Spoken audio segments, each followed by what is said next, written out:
different elements of the deep brain. Tammy spoke of many of the things that we're going to talk about today, so hopefully this will be able to put some of it together for you.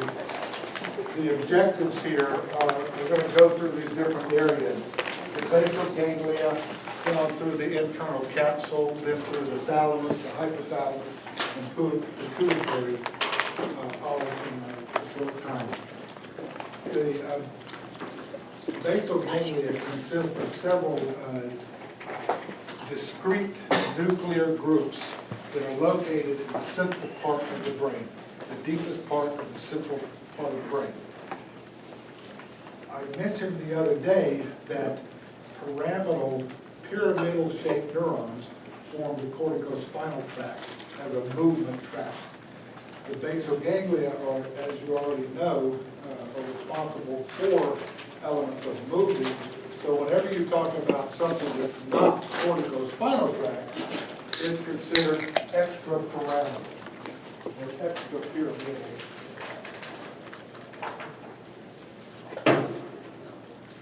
All right. The two of the nuclei, called the caudate putamen, together they're collectively called the striatum. And because they're receptive areas of the basal ganglia. So when I say the striatum, the projections from some place would be going to both the putamen and the caudate. Okay? Although they are discrete areas, and I'll show you in just a second. The globus pallidus is the outflow of the basal ganglia. The claustrum is a small little nuclear group that really doesn't have a whole lot of significance in terms of movement. We're not even going to talk about it. And the amygdala, we'll talk about on Thursday, more related to behavioral issues. Even though it is part of the basal ganglia, you see it's located right there at the tip of the temporal lobes, and we've talked about this before. It is more related to movement. Now, so when you look at the deep brain structures, the basal ganglia is here on one side, and the thalamus is right here. In between the thalamus and the basal ganglia is a mass of fibers, axons, going up to and out of the cortex. That's called the internal capsule. The internal capsule is the pathway where everything reaches the cortex and the spinal cord, and everything from the cortex headed to the spinal cord or to brainstem nuclei goes. It's just the pathway into and out of the cortex.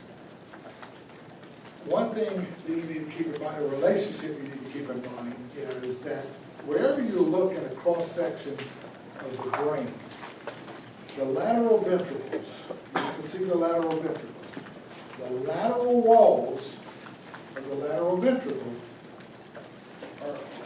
that's where you'll find the caudate nucleus. There are two things that are given. The caudate nucleus forms the lateral wall of the lateral ventricles, and the thalamus forms the lateral wall of the third ventricle. And you'll see that in sections here later on. And finally, the putamen, which is going to be this outer portion here, fuses with the head of the caudate, and the caudate is this circular nucleus right here that ends in the amygdala. The putamen fuses with the head of the caudate. Now, when we take a section through the brain, we're going to take like 3 sections here. You see, we're taking a section forward or anterior in the brain here, the coronal section. So here is the putamen on the outside. We're looking at it from the outside out there. So if we're looking at it from this direction, we're looking at the putamen. Inside or medial to the putamen is the globus pallidus. So if you can envision the putamen here coming out of the plane of the board and then wrapping up and around That's why you get this cut through the caudate up here.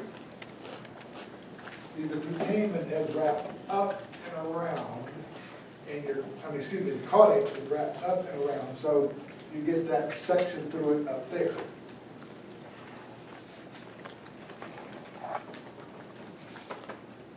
Now, those fibers that you see going up there, that's the internal capsule.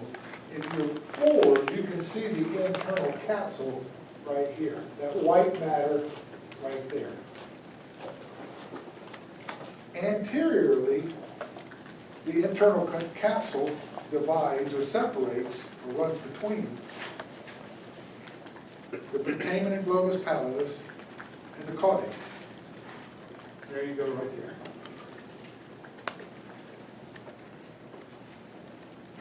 And by the way, down here in the temporal lobe, we see we're catching some of the amygdala. All the way down here in the temporal lobe. A little bit of the amygdala. All right, so let's move backwards a little bit, more posterior. Now you can see the putamen, the globus pallidus, and the globus pallidus actually has two lamina associated with it. Not that you really need to pay attention to that, but this is the putamen, that's the globus pallidus. Here's the caudate again, forming the lateral wall of the lateral ventricle. And right here is the thalamus, which forms the lateral wall of the third ventricle. There's the internal capsule running between them. By the way, this little squiggly line out here represents the claustrum, and nobody really cares. Every time I say that word claustrum, I think of pickles. Those are some fine pickles. Now, in this section, we're looking at a transverse section through the brain. Not much changes here. You just need to get the orientation right.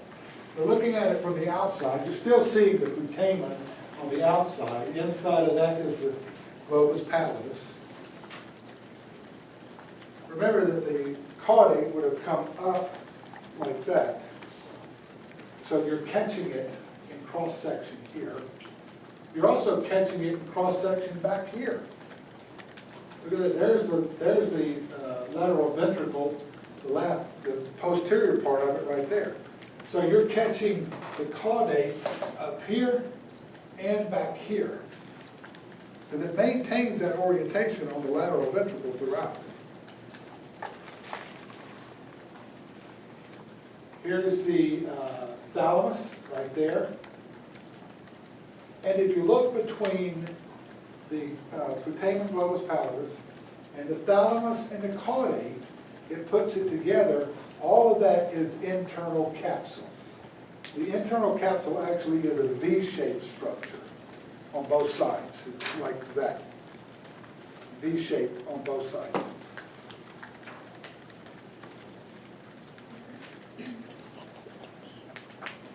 Now, projections to the basal ganglia. Let's figure out some of the circuitry here. Projections to the basal ganglia come from places involved in movement. The cerebral cortex, obviously. If I'm going to reach for something, that cerebral cortex outflow is going to enter the basal ganglia. The substantia nigra, we've already talked about the substantia nigra. It says that their cerebral cortex is excitatory. Substantia nigra is both excitatory and inhibitory. The inhibitory element of the substantia nigra is dopamine. But there's another neurotransmitter that comes out of the substantia nigra to the caudate. That's acetylcholine. That's excitatory. Parkinson's, you just lose the dopamine component from the substantia nigra. The thalamus projects to the basal ganglia. An area that Tammy mentioned, the subthalamic nucleus, projects to the basal ganglia. These are excitatory as well. So most of the input into the basal ganglia is excitatory. It's going to excite the basal ganglia. All of the afferent that goes into the basal ganglia, namely to the putamen and caudate, gets projected to the globus pallidus. And as I mentioned a second ago, it's the globus pallidus that is the efferent projection from the basal ganglia. So the efferents from the basal ganglia go back to the thalamus and then to the cortex. So you've got a loop there. In this slide right here, afferents to the basal ganglia come from the thalamus. The basal ganglia, and they're excitatory. And then the basal ganglia then projects back to the thalamus. But as it says at the bottom, every projection out of the basal ganglia contains gamma-aminobutyric acid. It's inhibitory. So the more the thalamus excites the basal ganglia, the more the basal ganglia turns off the thalamus. The basal ganglia also turns off the subthalamic nucleus. Remember I said in this slide, the subthalamic nucleus projects to the basal ganglia. Now you got another one of these loops. The subthalamic nucleus is exciting the basal ganglia. The basal ganglia is inhibiting the subthalamic nucleus.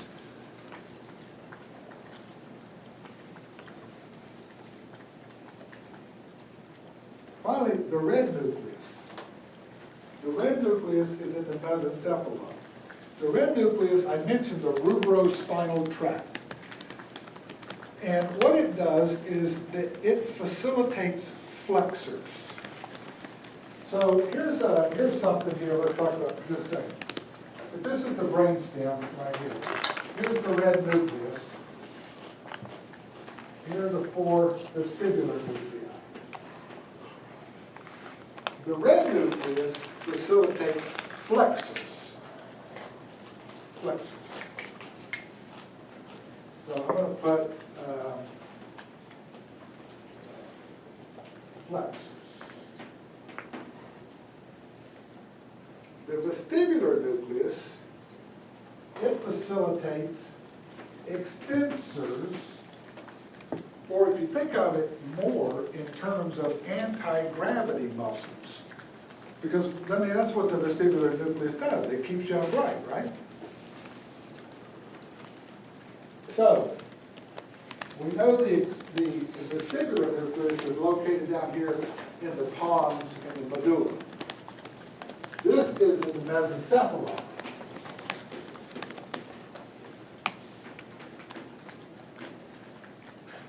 Okay? So if I make a lesion right here,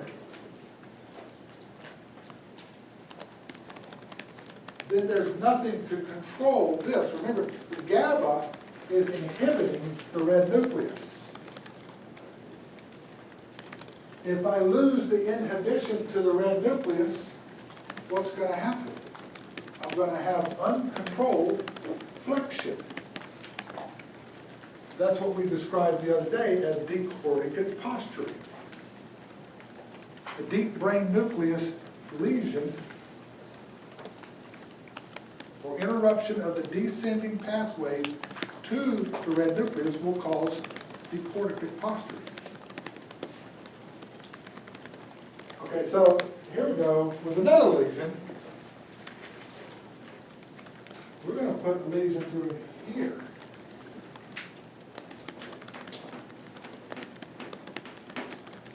What happens now? Well, now you have no descending control over flexors. You only have extensors. So now you have, what is it? Surrogate posture. That's how it works. You have a brainstem lesion somewhere in here, between the vestibular nucleus and the red nucleus, you got decerebrate posture. If it's above the red nucleus, you got decorticate posture. That's how it works. So a theme that we're going to carry through here for a few minutes that Tammy Myers brought up is a release phenomenon. If you take away inhibition like this, then you release the downstream action. That's something you need to keep in mind when you're talking about basic ganglia. This schematic here describes the circuitry that was in the previous two slides. But let me tell you something here. When we look at these schematics here, remember that the globus pallidus, the base of ganglia, its output is inhibitory. Look where it's going. Look where a large part of it is going. It's going back up to the cortex. It's going back to the cortex via the thalamus and down in the brainstem. So, okay, you got to follow this. The thalamus is excitatory. The information coming out of the cortex is excitatory. I'm going to move something, right? So what the basal ganglia is doing is, because it's inhibitory, it's shutting down the thalamic input to the cortex. It's modulating what's coming out of the cortex. And the thalamus ordinarily said, so if I saw that thing right there, and I said, I got to pick it up, and I go to grab it, what's my thalamus? What input is going into my thalamus? All sensory input from your body except smell first goes through the thalamus. So my thalamus has already programmed my cortex. It's telling my cortex everything I know, I perceive about that environment. To pick that up, it's going to take this much force. We're going to have to recruit this many muscle cells. All sorts of information goes to the thalamus, to the cortex, because it's picked up visual signals, it's picked up tactile signals, all that stuff goes into the cortex. Cortex is, and it's stimulated by the thalamus to rock that thing's world, right? But we don't need to rock that thing's world. It's just a freaking thermos. We got to tell the cortex, whoa, slow down. Be cool about this. Just go easy. What's telling it to go easy? It's the basal ganglia shutting off the thalamus, or not shutting off, modulating the thalamic input to the cortex so I can say, Andrew, I'm going to pick up your thermos. You understand how that works? Very simple. A couple of basal ganglia facts, in case you're on the Jeopardy thing. The globus pallidus, even though it is so, or the basal ganglia, even though it is so intimately involved in movement, it doesn't have a single projection directly into the spinal cord. All of its effects on movement have to do with how it modulates higher brain centers, not on alpha motor neurons themselves directly. And it does so by these inhibitory loops. If you take out an inhibitory loop, you release the brake on the downstream activity, and you sitting there right now with your muscles contracted, allowing you to sit up in that chair, if I take the brake off, your body wants to move. And that's what it starts doing. You start having a resting tremor. And I like to think of resting tremors this way. It makes sense to think of it this way. If I take the brake off, like it says here. And so if I start to move, if I'm going to trimmer this way, what does my body do? It tries to correct it by moving it back that way. But then now what does it have to do? It converts it back that way. And now you start going back and forth with no control over just making it stop. And that's how I like to think of this. I don't know if that's actually correct, but I like to think of it that way. A trimmer, a resting trimmer, is nothing more than a rocking motion because you're going too far the other way. Now, when we look at dyskinesias, and we've talked a lot of, Myers talked about dyskinesias, we've talked about some dyskinesias, you need to get these terms down. Trimmer, you need to know resting versus intention. Resting, basal ganglia. Intention, cerebellum, you know that. Apoptosis is a type of tremor that's more worm-like. It's a writhing type. It's a slow tremor like that. They can't stop it. I don't know if you've ever seen people with these types of tremors. It's really bad.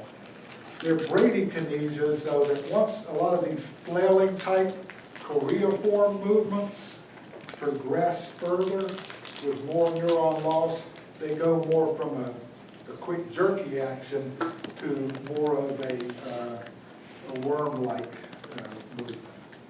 Okay. Dyskinesias, the release phenomenon is described there, but in addition, in Parkinson's disease, to the release phenomenon, you have other phenomena that you can't really explain by this process, and those are the ones that I mentioned before: flattened halfback, shuffling gait, that sort of thing. The bradykinesia associated with Parkinson's. Okay. Myers mentioned it a couple of times in her talk. Haldol and Prolixin are two of the biggest culprits here. If you have somebody on these drugs, and there are a lot of people, not so many people on Prolixin anymore, but there are quite a few on Haldol, they can produce tardive dyskinesias, which are like tics, like they are tics, like Tourette's, and like lip smacking, facial grimacing,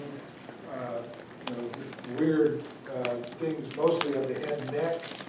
And she was correct that if you stop them immediately, the tardive dyskinesia goes away. If you continue to have these people on it, they develop these movements and they won't go away. Okay? So that's why when you put somebody on Haldol, you need to make sure that you monitor them for the development of tardive dyskinesia. Diseases of the basal ganglia, we talked about Parkinson's disease being dopamine going to the caudate, and Huntington's being the caudate, and acetylcholine going back down to the basal ganglia. She mentioned Sydenham's chorea. Sydenham is a post-strep complication. It actually, you have to have post-strep, to the point of rheumatic fever. This is not just like, oh, I got a strep infection, and now next thing you know, I've got these flailing movements. It doesn't work that way. You got to have untreated strep, rheumatic fever, and this is the sequelae that occurs weeks after the strep infection. And it's it says small hemorrhages in the basal ganglia, at the caudate putamen area, and it's self-limited. You give it 3 or 4 months and it goes away. Do a YouTube thing of St. Vitus's dance. That's the name of it. And you see these little kids, and it happens in little kids. Rarely happens in adults, but they have these flailing type dyskinesias that you need to see. Okay? Hemibolism is when you have infarcts to the subthalamic nucleus. We've already talked about the subthalamic nucleus. And they are, it's usually involved one side, and they are just wild, jerky movements of one side. This also is self-limiting. It usually will go away over time. But if you can diagnose, when you see somebody like this, especially on top of risk factors for stroke, like they're listed here, and you diagnose hematolism, you're going to be a rock star with your attending.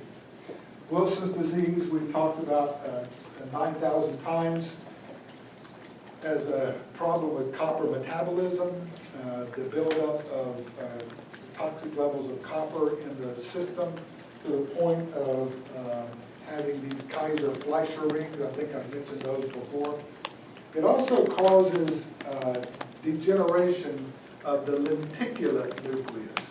So remember I talked about striate nucleus being the caudate putamen? Neuroanatomists have names for every combination of those four basal ganglia. The lenticular nucleus involves the globus pallidus. Okay? So, what degenerates in Wilson's disease, untreated Wilson's disease, is the basal ganglia and the liver. So they wind up with all sorts of hepatotoxicities, and the movement disorder is called, it's a flapping, where it says flapping. So what you do to test somebody is you put their hands out like this, a little bit in the wrist and extension. And so put your hands up like that. What you do is you push on their hands like that. It's like you're doing clonus. And when you do that to the hands, do that to my hands, push, they do this. They can't stop it. It's a flapping type tremor. And you can do a YouTube for that. You're probably not going to see Wilson's disease because it's treated now. Nobody is going to present with Wilson's disease, but I guarantee it, I mean, it's a board question because it's so unique. Flapping type tremor, hepatolenticular degeneration, Wilson's disease, copper, Kaiser-Fleischer rings, okay? Internal capsule is like this. So we've got the big internal capsule. If we're talking about descending input, we're talking about the pyramidal tract, right? Area 4, coming out of the cortex. You can see it going down through between the thalamus and the basal ganglia. There's the thalamus because it's the border of the third ventricle. There's the caudate nucleus. There's a little bit of it right there. So there's the internal capsule. It goes down into the brainstem, and in the pons here, you're going to lose. So here's the cerebral peduncle there. In the pons, you're going to lose most of it because it's going to head to the cerebellum. And then here are the pyramids. The pyramids cross at the pyramidal decussation, and now there's your lateral corticospinal tract, right there. If we look at it like this, and this is a pretty slide, you see that it comes from all areas of the cortex, not just area 4. When you're talking about the pyramidal tract, only 1/3 of it comes from pyramidal 4. The other 2/3 come from the other parts of the brain, so that's what this is showing. And you can follow it down through the peduncle here. There's the placement in the pons, and there's your pyramid down there in the medulla. If we look at this section, and this is the transverse section, where you see the V-shaped internal capsule, it has an anterior limb and a posterior limb. The anterior limb carries axons to and from the thalamus and basal ganglia. So it sort of deals with the local deep brain structures. It's the posterior limb that is carrying the projection fibers out of the brain.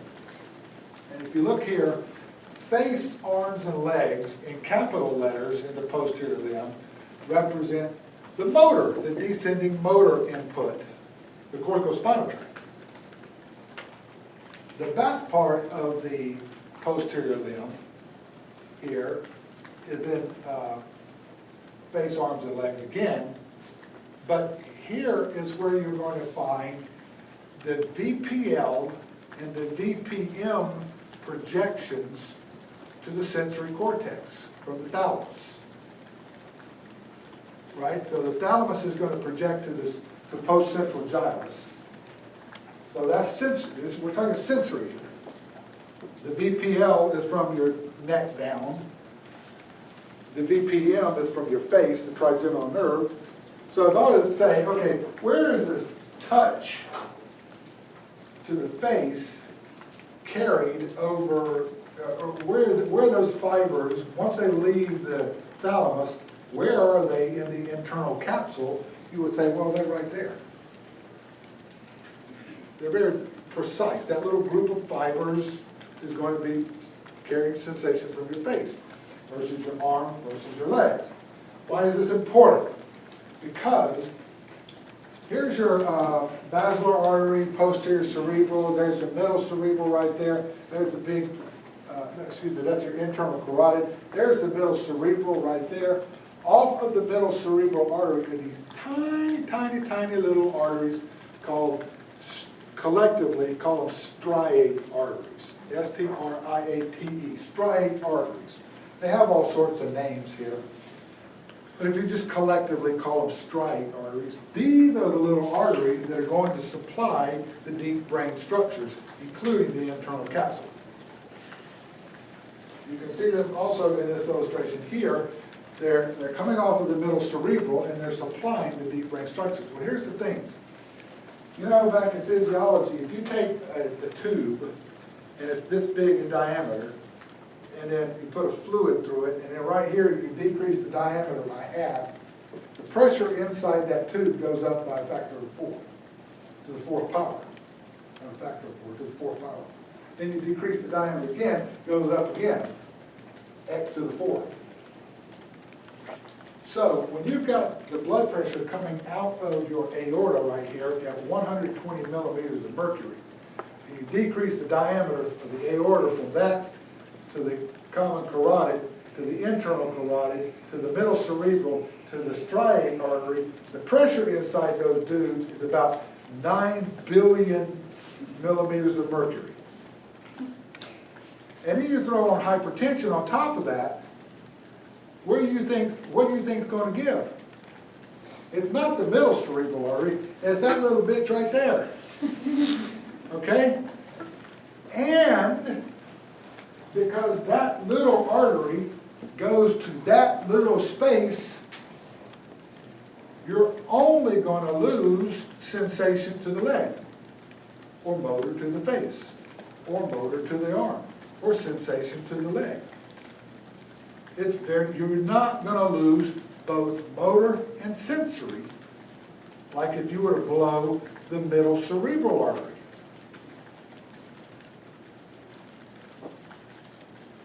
So that type of infarct is called a lacunar infarct. It's usually only motor or sensory. It's an intracerebral infarct, so you're not pumping a lot of blood into the cranial vault. You usually don't have a headache, but you do have focal neurologic signs, and it's usually due to hypertension, diabetes, smoking, and so on. Make sense? All right. So this is your obviously cortex, and right here they're listed the Brodmann's areas. I mentioned Brodmann's because we've been talking about 4 and 3-1-2. You see now why they call it 3-1-2? 3-1-2. I don't know why they don't put it 1-2-3, but they call it 3-1-2. This is your what goes on here? That's just primary sensory area. Right? So sensation coming up from the thalamus, from the dorsal column, and the spinothalamic and the trigeminal nerve lands here according to the homunculus. And from there, the sensation, the impulses get out into the parietal lobe where you interpret them. Yes, you touched me. You touched me with something that was warm. It was soft. It was not metallic. Your ability to interpret that is parietal lobe. Okay? In the front is area 4. What originates in area 4? Corticospinal tract, right? We get out here that we're going to talk about Thursday into the speech area. We've already talked about auditory cortex. This is the transverse gyrus of Heschel, is right here, 41 and 42. You get over here in the back, you've got 17, 18, 19. 17 is your primary visual area. 18 and 19 are your visual association areas. So you see that 17 is in the middle, and 18 and 19 are on either side. I tell you that because if we talk about the visual path, well, I thought the next slide was something else. I tell you that because now we're going to talk about thalamus. The thalamus looks like two footballs, again, on either side of the third ventricle. So right there's the third ventricle. You can see the thalamus right in here. And there is a connection in most people between the right and left thalami. It's called the massa intermediate. And this thing is really non-neuronal. It doesn't really contain much.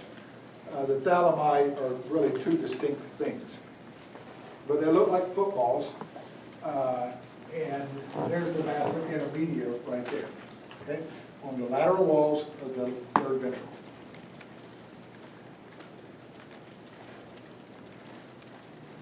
If we look at the illustration here, there it is again, right there. If you look at the thalamus, it contains several nuclei. It contains a whole bunch of nuclei. It contains, the nuclei are separated by this Y-shaped band of axons. You see the Y shape there. Okay? So let's go over a couple of these nuclei. You don't need to learn all of them, but you need to know some of them. The anterior nuclear, well, one thing I want to show you in this illustration here is there's the third ventricle, there's the thalamus. We've talked a lot about the VPL and the VPM.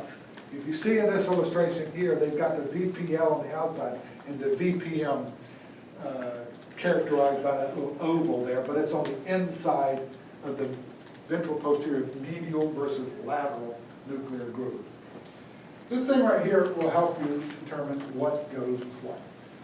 If we look at the anterior nuclear group up here, the anterior nuclear group receives information from the mammillary bodies. I'm going to talk about the mammillary bodies here in a little bit when we talk about hypothalamus. But the anterior group receives the impulse, afferents from the mammillary bodies and projects it to a structure called the cingulate gyrus. The cingulate gyrus, this is involved in what's known as the limbic system, L-A-M-B-I-C. We're going to talk much more about this on Thursday, but it is essentially a circuit that involves behavior.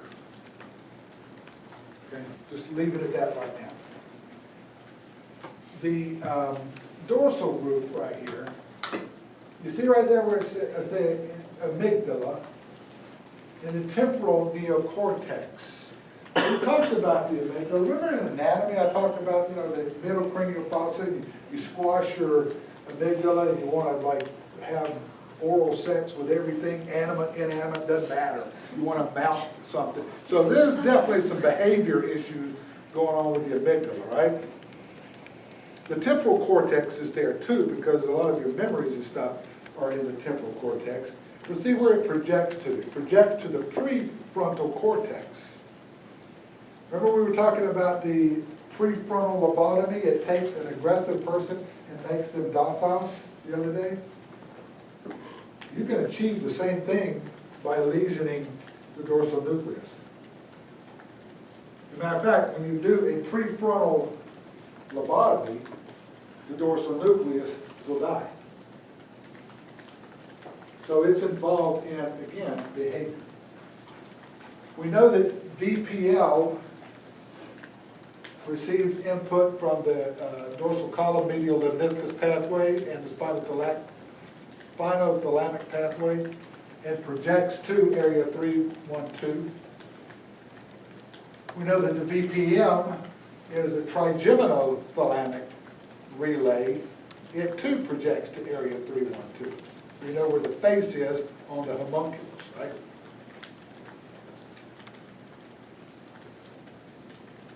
When we talked about the basal ganglia projecting to the thalamus, you see over here, you've got a lot of substantia nigra, globus pallidus interplay. That's where they're not, those nuclear areas are not connected to the ones I've already mentioned. They're all separate, they handle separate tasks. These are the guys that are going to project to the cortex, shut it to stimulate it, but with globus pallidus input, we'll shut it down. Finally, a couple of them, two other ones I want to talk about. One of them is the the lateral geniculate body. The lateral geniculate body, which is this little circle there, receives inputs from the optic tract. You know, when we were doing the optic pathways in anatomy, and every time since then, you've got the optic nerves coming back to the chiasm and going back to in the tracts to something. It was always a little round ball.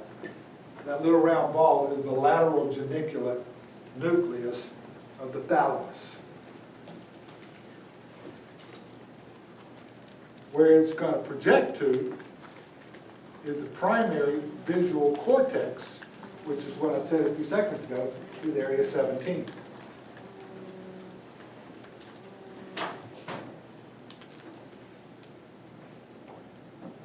Area 17 is your primary visual cortex, and that means in order to see, you have to have this projection intact. Not to interpret what you see, but to see. The optic nerves, the chiasm, the tract, the lateral geniculus, and area 17 have to be intact. If you lesion 17, you're blind. If you lesion the lateral geniculus, you're blind.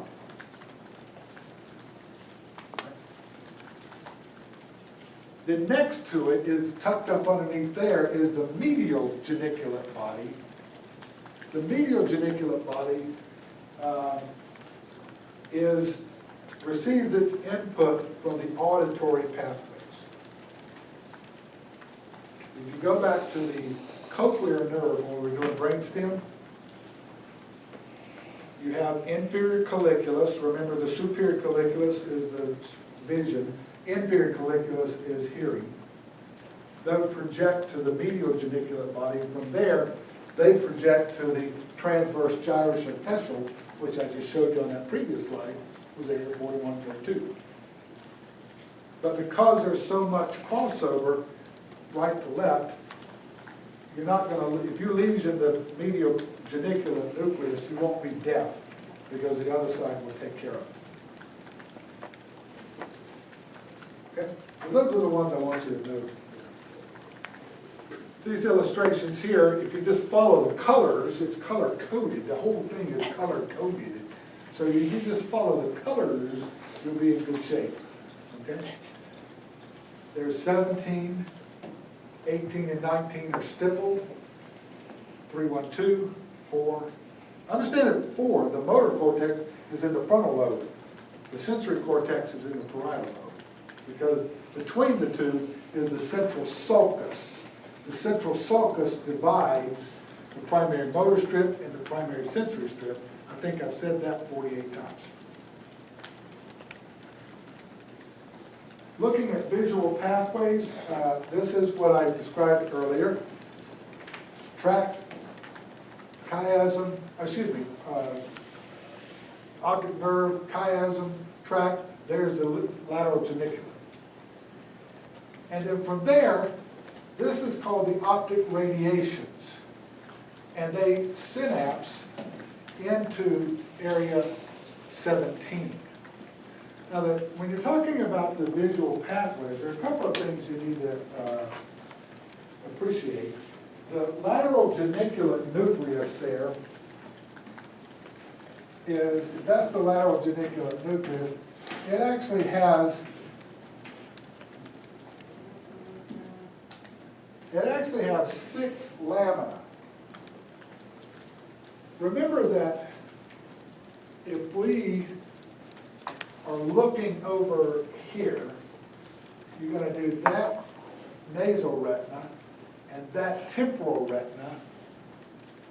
That comes down the nerve and goes to this side. It ends in the lateral geniculate. So the left lateral geniculate sees the right visual field. Follow that? And if you look at the lateral geniculate, actually it's kind of odd because